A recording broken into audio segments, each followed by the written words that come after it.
暴风眼一开始我们就用滑翔的方式，尽量往左飞。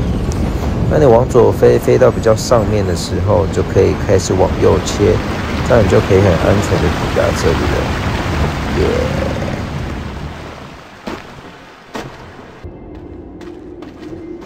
暴风眼第二段捷径来告诉大家，就是从进去暴风眼前面的这一个旁边左边的小石头钻进去，然后就开始飞过去蹭云。那你要先用滑翔飞到接近云的地方，然后再切换自己的飞行模式，或者是你也可以先一直蹭云飞往前一点。不过在这边还是建议往高一点啦，因为毕竟这边都是山，就可以先飞高一点，到比较后面一点，我们再开始接着用滑翔这样子。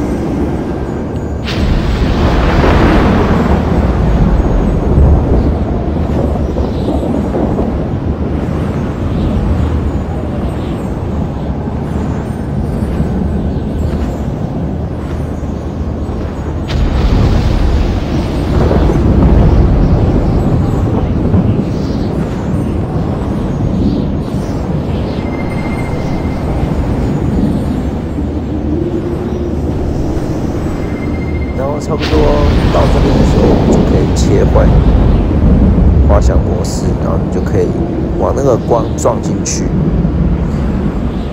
撞进去的时候，你再切换另外一个飞行模式，它就会掉到这个空间。然后下来之后，前面有一道墙，这一道墙是可以穿越的。来，我们往前看，有没有穿越过去了？然后你就继续往前走。你会看到前面有一颗小石头，小石头右边，我们就往中间这个地方，看一下，这边跳下去，跳下去之后，你会先看到鸣龙，你可能会遇到鸣龙，因为它就是在这边飞嘛。那我个人是建议你等鸣龙往右飞的时候，再往左飞过去的时候，我们再往下跳。避免你往下跳的时候被它照到，那你就水小了，哈哈。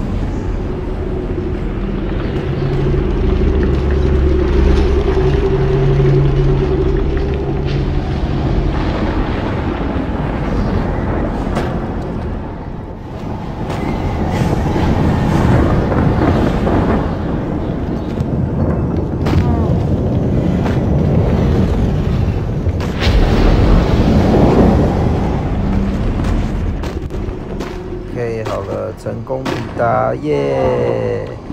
就大概就这样啦。抱歉，那个讲解有点不太专业。好了，今天影片就到这边咯，跟大家说拜拜，感谢啊，真的是笑死了，耶！感谢你们的收看，很不专业，希望你们看得懂，拜拜。